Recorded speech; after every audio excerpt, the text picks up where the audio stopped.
नमस्कार, मैं राजनीतिक परिवार में पैदा हुआ।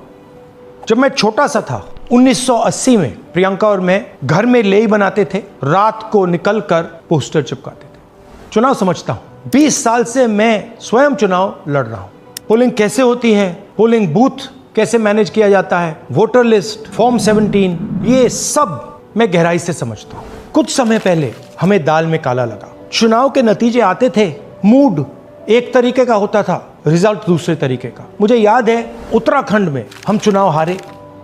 बाद में मैंने कैंडिडेट से पूछा कि जहां रोड शो हुआ था वहां जाके देखिए हमें कितने वोट मिले। हजारों लोग आए थे, पोलिंग बूथ में किसी ने वोट नहीं किया।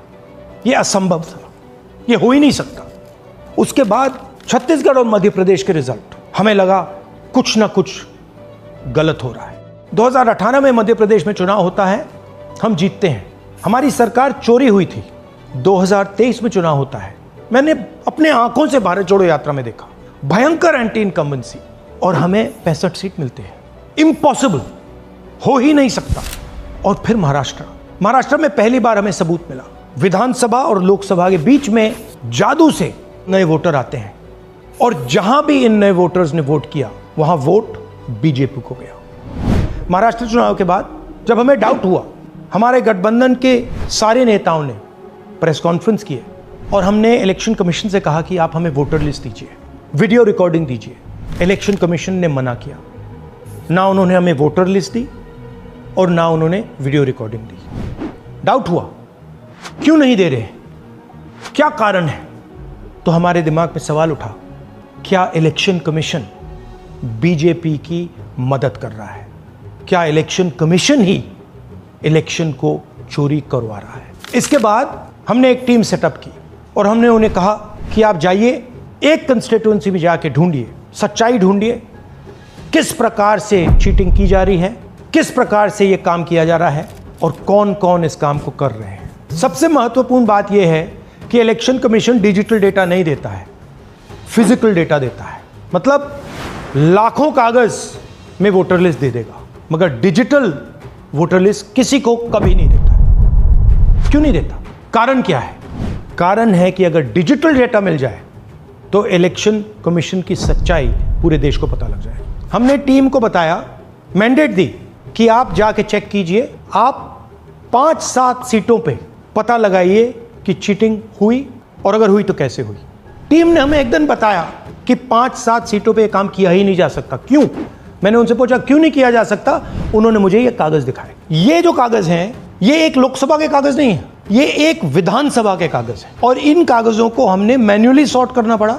और पूरा का पूरा काम जो हुआ है, इसमें 6 महीने लगे हैं, और एक असेंबली सीट में हम ये काम कर पाए हैं। क्यों? क्योंकि डिजिटल डेटा नहीं दिया जाता। अगर इलेक्शन कमीशन ने हमें डिजिटल डेटा दिया होता तो हम ये कार्रवाई पूरे देश में, हर लोकसभा में, हर विधानसभा में 15 मिनट में करके दिखा देते। हमारे पास अनलिमिटेड रिसोर्सेज नहीं है, इसलिए हमने ये रिसर्च सिर्फ एक लोकसभा में, एक विधानसभा सीट में की। मगर मुझ में अब पूरा भरोसा है कि ऐसी 100 से ज्यादा सीटें हैं हिंदुस्तान में।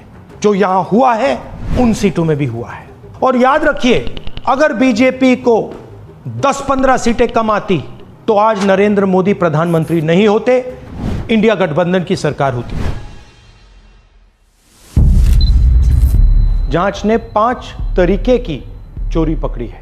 डुप्लीकेट वोटर, जिसका मतलब एक वोटर के नाम वोटर लिस्ट में अनेक जगह आ रहे हैं। फेक एड्रेस, मतलब एड्रेस है ही नहीं, या फिर house number 0।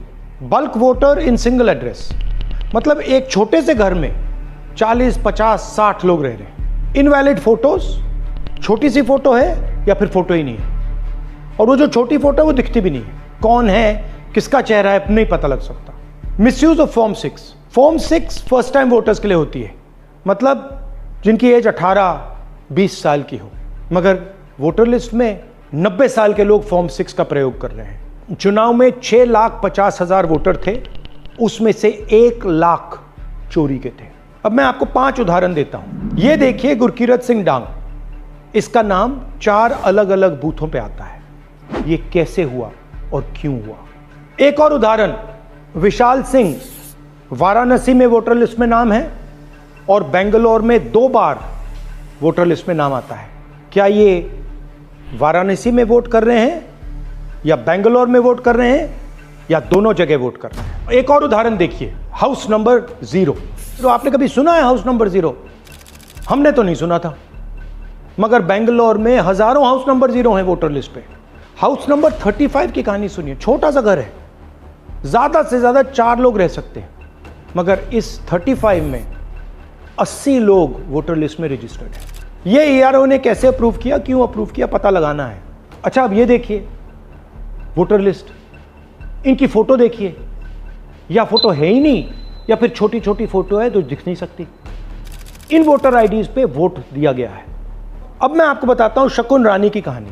First time voter बनी है, 70 साल की आयु है। एक बार फॉर्म 6 का प्रयोग किया और उसके कुछ ही महीने बाद दूसरी बार फॉर्म 6 का प्रयोग होता है। 2 बार इनका नाम वोटर लिस्ट में आता है और फर्स्ट टाइम वोटर की लिस्ट में आता है। ये फर्स्ट टाइम वोटर हो ही नहीं सकती। तो क्या शकुन रानी जी ने वोट किया या किसी और ने शकुन रानी जी के लिए वोट किया? ये ही छुपाने के लिए CCTV का डेटा हमें नहीं दिया जा रहा है। और ये शकुन रानी जी अकेली नहीं है, ऐसे हजारों लोग हैं जिन्होंने फॉर्म 6 का प्रयोग करके 2-3 बार वोटर लिस्ट में नाम डाला है। हमने पहले इलेक्शन कमीशन से इलेक्ट्रॉनिक वोटर लिस्ट मांगी थी, CCTV फुटेज मांगी थी। उन्होंने अपना काम नहीं किया, हमें नहीं दिया।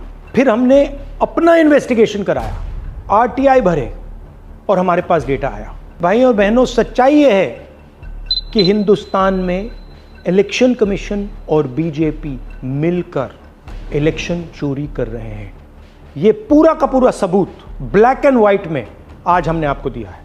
इलेक्शन कमीशन जानता है कि हमने उनकी चोरी पकड़ ली है, इसीलिए SIR आया है। ये SIR जो है इंस्टीट्यूशनलाइज चोरी है। इलेक्शन कमीशन खुलकर बिना डरे बीजेपी के साथ मिलकर चोरी कर रहा है। और ये जो SIR है, इसका लक्ष्य गरीबों का जो हक है, उनका वोट जो है, उनसे चोरी करने का है। मैं आपको एक और बात बताना चाहता हूं। इस पूरी इन्वेस्टिगेशन में हमने वोटर एडिशन को देखा है, मगर जितना एडिशन होता है शायद उससे ज्यादा डिलीशन होता है, सबट्रैक्शन होता है। तो ये सिर्फ एक मेन तरीका हमने पकड़ा है, दूसरे तरीके पे हमने इन्वेस्टिगेशन की ही नहीं है अभी। मैं इलेक्शन कमीशन और इलेक्शन के ऑफिसर्स को साफ कह रहा हूं, आप जो कर रहे हो गलत कर रहे हो, ये ट्रीजन है, देश के खिलाफ है। ये मत भूलिए, टाइम आएगा हम आपको पकड़ेंगे, बचने वाले नहीं हो। It is critical that we expose voter चोरी।